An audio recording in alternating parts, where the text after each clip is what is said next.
जिसने आज का दिन हम सब के लिए सुदिन अच्छे दिन के रूप में दिया है।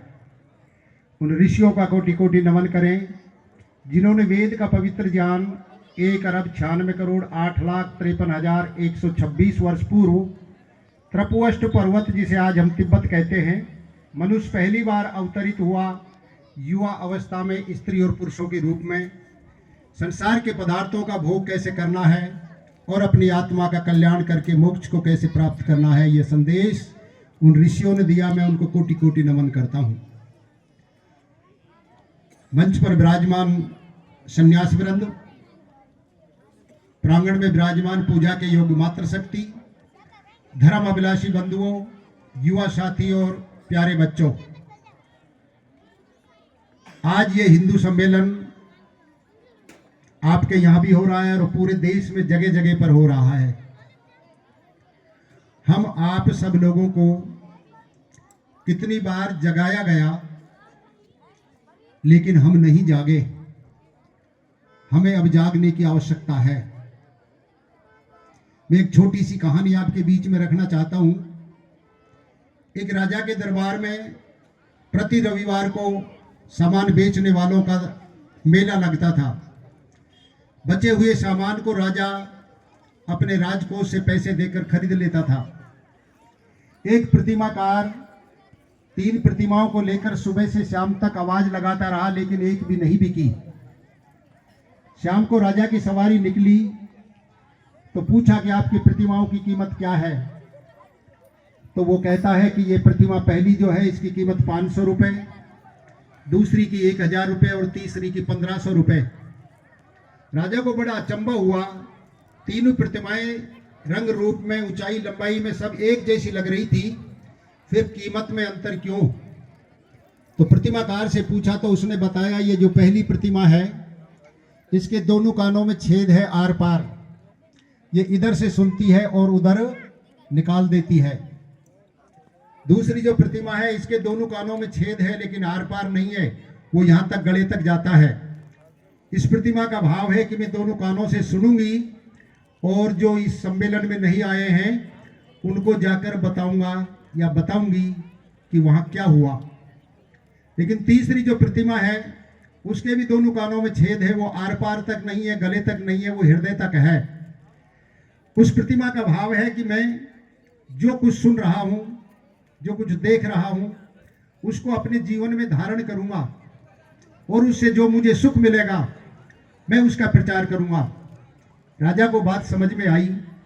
सज्जनों, भद्र पुरुषों, माता बहन और बेटियों, आप हम सब वही प्रतिमा हैं।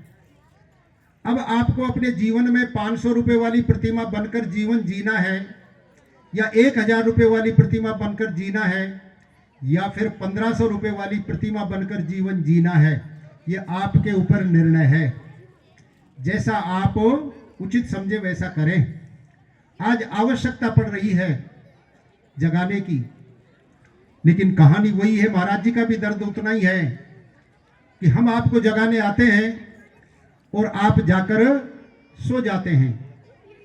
मेरे कुछ प्रश्न होते हैं, उनका उत्तर मैं आपसे पूछना चाहता हूं। हमें सच बोलना चाहिए, झूठ बोलना चाहिए? जोर से बोलो। हमें ईमानदारी से जीना चाहिए कि बेईमानी से जीना चाहिए? तो अब आपकी देखो परीक्षा होगी। फिर अगला प्रश्न है, ये राष्ट्र किसका है, हमारा या उनका जो राष्ट्र को तोड़ना चाहते हैं? हमारा है। अब इस राष्ट्र की रक्षा कौन करेगा? आप करेंगे। इसलिए मैं विद्यालयों में जाकर भी यही व्रत दिलवाता हूं कि ये राष्ट्र हमारा है। इस राष्ट्र की संस्कृति, इस राष्ट्र के संस्कार, इस राष्ट्र की शिक्षा और इस राष्ट्र में जो कुछ श्रेष्ठ है उसको हम पुनः स्थापित कैसे कर सकते हैं, उसके लिए हमको कमर कसनी होगी। आज हमारे ऊपर चारों तरफ से हमले हो रहे हैं। हम सीमाओं की रक्षा सैनिकों के द्वारा कर सकते हैं, लेकिन संस्कारों की रक्षा कौन करेगा? बच्चे अभी जो नाटक दिखा रहे थे, मोबाइल के द्वारा कितना आज प्रदूषण फैल चुका है। बच्चे इतने हठी हो चुके हैं, दिमाग से इतने कमजोर हो चुके हैं जिद्दी हो चुके हैं। इसलिए हम निवेदन करते हैं कि अपने बच्चों को जब तक इनमें पूरी तरीके से समझदारी ना आए, मोबाइल की गिरफ्त से दूर रखें। एक और मैं आप लोगों के बीच में बात करना चाहता हूं। राजस्थान वो प्रांत है जहां देश की सबसे ज्यादा गौशालाएं हैं। गौओं की रक्षा होती है, गौ भक्त भी बहुत हैं, लेकिन फिर भी रोड के ऊपर अनेक गोवंश हमको घूमते मिलते हैं। हर गौशाला 5, 7, 10 किलोमीटर के बीच में है और 10-20 वहां गौवंश मिल जाते हैं। उनकी भी व्यवस्था करी जाए, करनी चाहिए।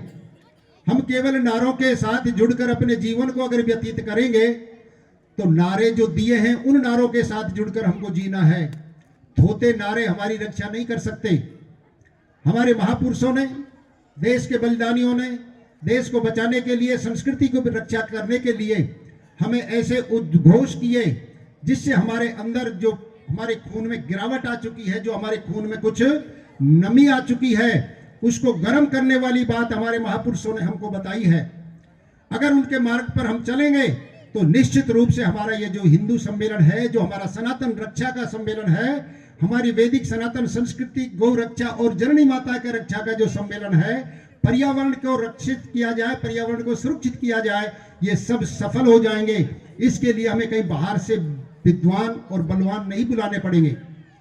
ये मेरा राष्ट्र इतना बलवान और इतना बुद्धिमान, इतना धनवान, इतना कीर्तिमान, इतना यशस्वी था कि दुनिया के लोग यहाँ आकर शरण लेकर और हमारी विद्या को प्राप्त किया करते थे।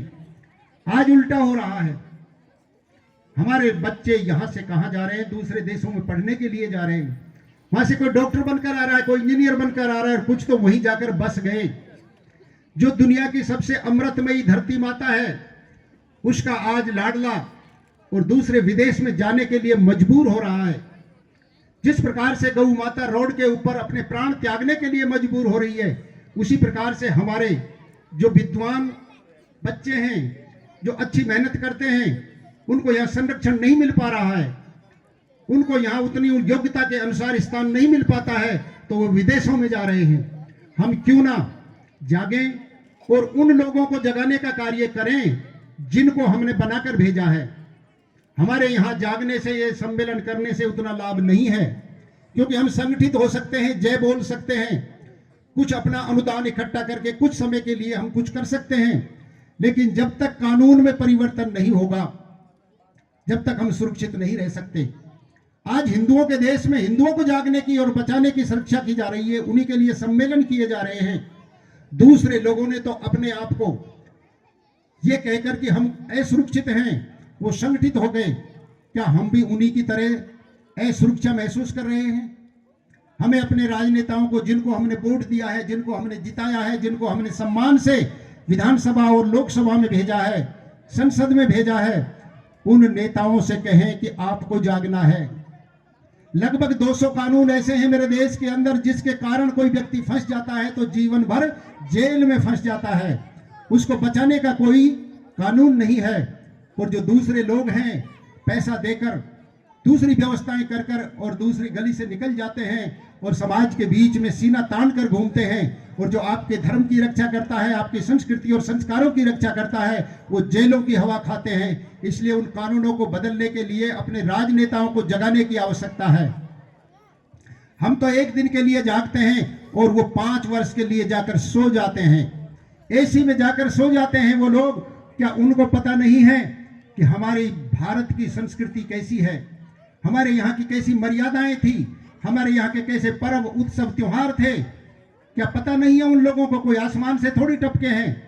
लेकिन वो आते हैं 15-20 दिन के अंदर, हमारे अंदर अनेक प्रकार का जो जहर है उसको और घोल देते हैं, जातिवाद के आधार पर, मजहब पंथ संप्रदाय के आधार पर, मत मतांतरों के आधार पर, और अपना उल्लू सीधा करके एसी में घूमते हैं। आपकी 5 वर्ष तक कोई चिंता नहीं करते हैं। इसलिए अब जगाने की आवश्यकता है उन राजनेताओं को जिनको हमने 5 वर्ष के लिए चुनकर भेजा है। उनके दिल और दिमाग के अंदर ये फिट कर दो आप सब लोग मिलकर कि कानून ऐसा होना चाहिए जो हमारी भारतीय संस्कृति के अनुसार हो, हमारी सनातन धर्म की रक्षा के अनुसार हो, जिससे हमारी गौ माता की रक्षा हो। आज गौ माता के हत्यारों को पकड़ लिया जाता है, अगर उनको मार दिया जाता है तो मारने वाले ही सजा काटते हैं, और अगर उनको छोड़ दिया जाता है या उनको पुलिस के हवाले कर दिया जाता है तो कुछ ही दिनों में जमानत लेकर बाहर आ जाते हैं। भारत के संविधान में कोई ऐसा नियम नहीं है कि जो मेरी गौ माता के ऊपर हथियार चलाता है, उसकी हत्या करता है, उसको भी उतनी ही सजा होनी चाहिए जो एक मनुष्य के मारने के ऊपर सजा होती है। इसलिए ऐसे कानून बनाए जाएं जो हमारी गौ माता की रक्षा हो, क्योंकि जहां गौ माता जहां जहां जब जब सुरक्षित रही है, हमारी बुद्धि और बल में श्रेष्ठता प्राप्त हुई है। हमारी गौ माता के जितने भी जो अवशेष हैं, चाहे दूध हो, मूत्र हो, गोबर हो, दही हो, घी हो, ये सारे के सारे हमारी बुद्धि को पवित्र करते हैं। आज हम किस दिशा की ओर जा रहे हैं? हमें आप सब लोगों को, उन लोगों को जगाने के लिए मैं तो हर मंच से यही कहता हूं कि हम तो जागे, और जागकर आपको हमने विधानसभा में भेजा, हमने आपको लोकसभा में भेजा, संसद में भेजा। अब कानून बनाना आपके हाथ में, हमारे हाथ में नहीं है। इसलिए आप उन कानूनों को बनाइए जिससे मेरे देश की जनता सुरक्षित हो, मेरे देश का नौजवान सुरक्षित हो, मेरे देश की बहन और बेटियां सुरक्षित हो, मेरे देश की गौ माता सुरक्षित हो, और मेरे देश की धरती माता भी सुरक्षित हो।